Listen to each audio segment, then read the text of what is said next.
The sheriff was standing on my porch when my 10-year-old daughter hit play. Karen's jealous voice echoed through the speakers, exposing every lie she'd told. I looked straight at Karen and said, "You tried to steal my home. Now the whole town will know what you really are." The sirens echoed down Willow Creek Road as I stood on my porch, hands trembling, watching two sheriff cars pull into my gravel driveway. Karen stood behind them, red-faced, clutching her clipboard like a weapon, yelling, "That farmhouse is mine. My granddaddy built it." Everyone in town heard her. I looked at my 10-year-old daughter, Lily, who hid behind my leg, terrified but recording everything with her small pink camera. "Before we go on, please, where are you watching from and what time is it right now? I want to see how many families, parents, and neighbors are feeling this story across the country tonight. Your comment helps this message reach more people who've faced unfair HOA rules too." The sheriff asked for proof. Karen waved old black and white photos like she just solved a crime, shouting about historic boundaries. I handed him the deed, clean, notarized, legally mine, and the permits showing every restoration cost I'd paid for the past 2 years. Karen's face turned pale, her lips trembling as she stammered about ancestral rights and community property.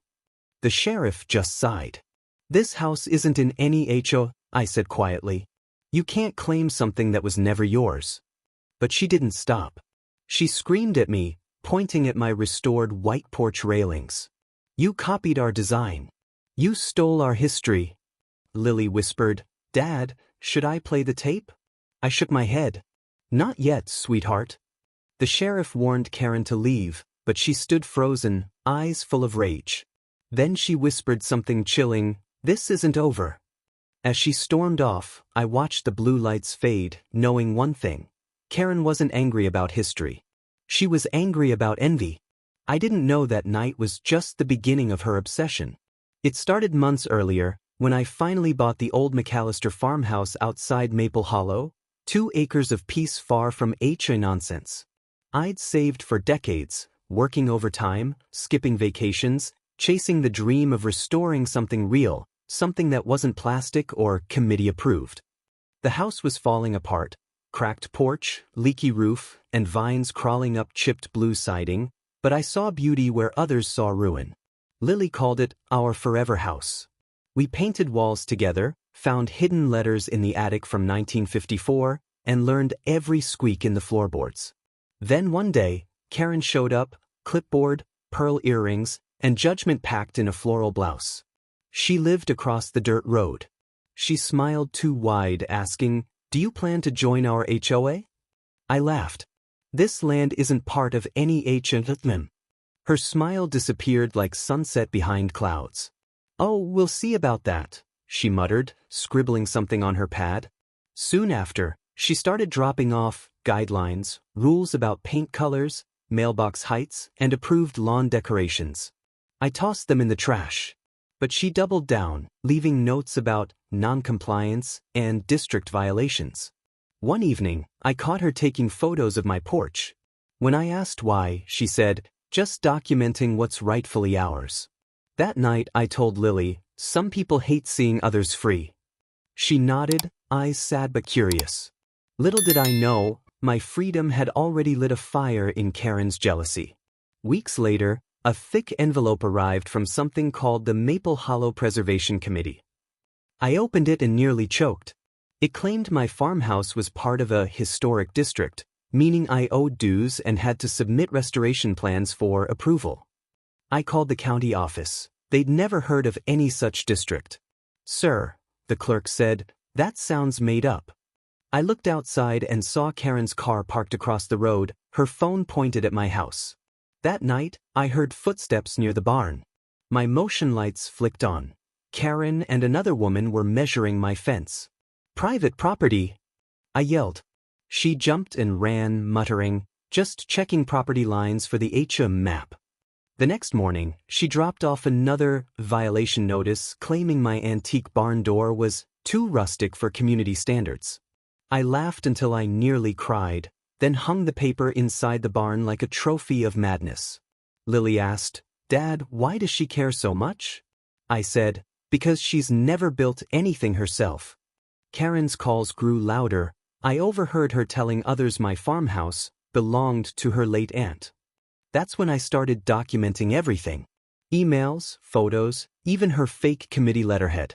Still, she kept pushing, her delusion growing like weeds in spring. But I didn't know how far she'd go, until the day she brought the HOA president to my land.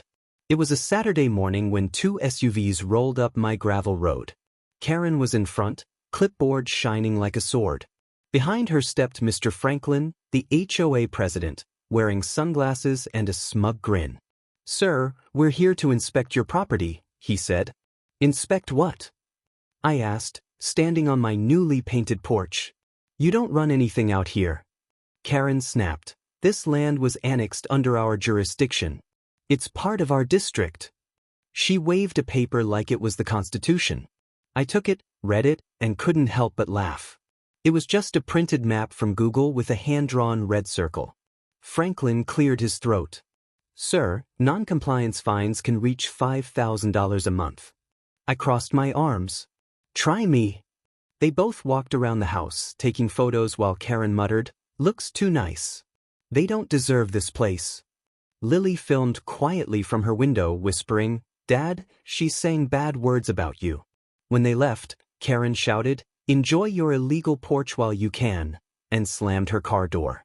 I sat on the steps that night, heart heavy but proud. My dream home had turned into a battlefield. I didn't realize Lily had captured something far more valuable than a video. She'd recorded Karen's jealousy spilling out for proof. A week later, I came home from town to find Lily sitting on the porch, clutching her little tape recorder like treasure. "Dad," she whispered, "you need to hear this." Her voice trembled. She pressed play. Karen's voice filled the air. "That man doesn't deserve that land. I told Frank we'd make him give it up." Then came another voice, her husband's. "Karen, it's not yours.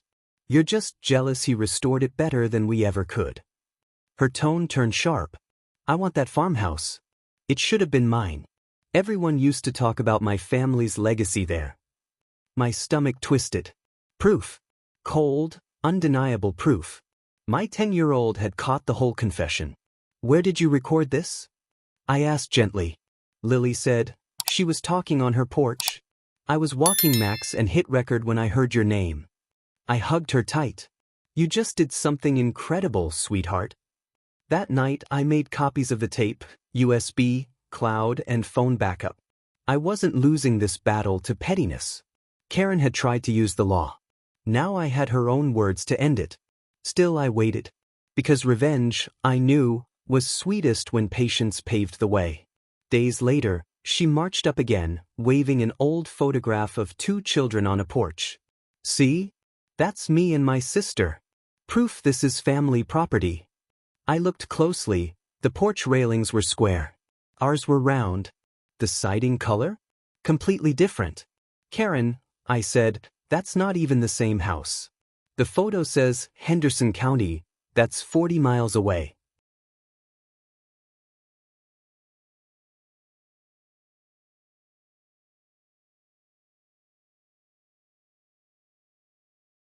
Her cheeks flushed crimson. "You think you're so smart, huh?" she spat. "You don't understand what legacy means." I stayed calm. Legacy isn't paperwork, it's how you treat people. Her eyes twitched, fury boiling over. The next day, she called the sheriff, claiming I'd forged documents.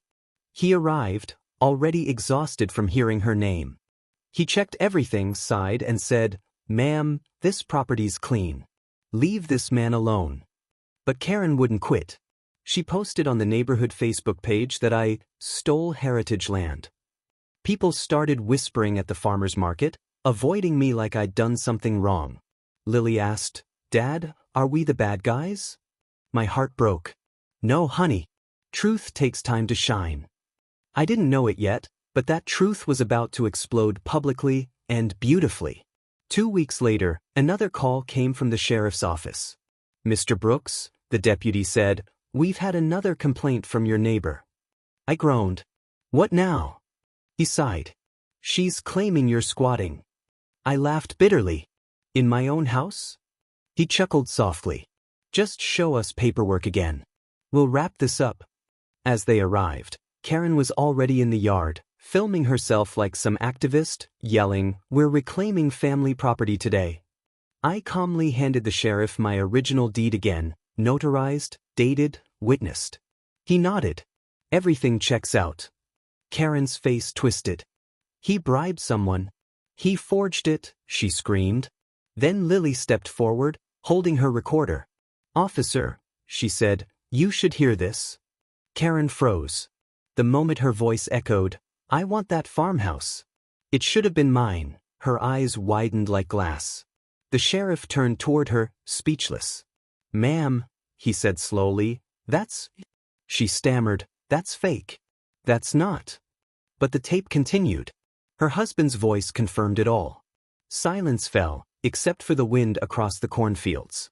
The sheriff handed her citation papers for harassment. She started crying, but there was no sympathy left. Karen's downfall didn't end there. The HOA president, Mr. Franklin, called me days later, voice shaky. "Mr. Brooks, I had no idea she fabricated that district. She forged our documents too." I stayed quiet. He continued, "We've removed her from all board activities." The sheriff's report hit the local paper.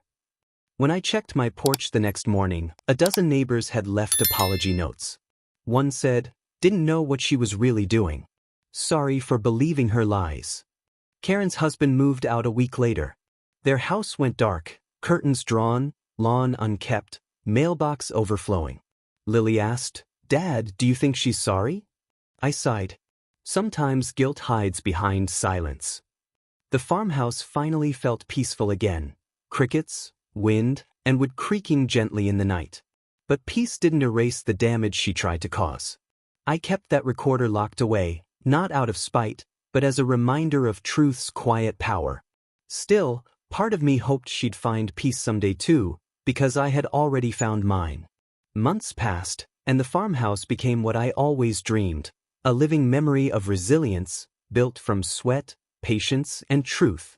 I fixed the old barn roof, planted wildflowers along the fence, and hung a new sign at the gate. McAllister Farm, restored 2025. Every morning, Lily and I would sit on the porch swing, sipping cocoa, watching the sunrise over golden fields. She'd ask, "Dad, do you still think about Karen?" I'd chuckle softly. "Sometimes. But mostly, I think about what we built despite her." Neighbors stopped by to help repaint the barn, to share pie, to laugh about the crazy HOA lady story. But to me, it wasn't just a story, it was proof that envy can't destroy what's built with love. The farmhouse glowed every evening, its white paint shimmering in sunset, its porch lights warm like memory. One day, Lily added a small wooden plaque by the door. It read, "For those who tried to take it, thank you for reminding us why we fought." I smiled, tears in my eyes. "You're growing up wise, kiddo." She grinned. "You taught me, Dad." And in that moment, the farmhouse wasn't just restored, it was reborn. Years later, I tell this story to my grandkids under that same porch roof, the one Karen once said didn't belong.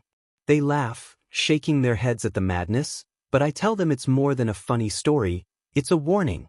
Never let anyone tell you what freedom should look like, I say, voice steady. Especially those jealous of your peace. The wind rustles the cornfields, and I can still hear echoes of sirens, shouts, and one little girl's courage on tape. Lily grew up to be a journalist, fighting lies with truth, the same way she defended our home that day. And Karen? Rumor says she moved to a condo, somewhere with plenty of HOA rules to keep her busy. I smile at the thought, sipping coffee as sunlight dances across the porch rails I rebuilt with my own hands. This farmhouse, our farmhouse, still stands, stronger than ever, proof that patience and honesty outlast envy and noise. I run my fingers over the porch wood, remembering every scar, every nail, every moment it stood against storms and lies. Some homes hold memories. Others hold lessons. Mine holds both, and that's what makes it truly ours.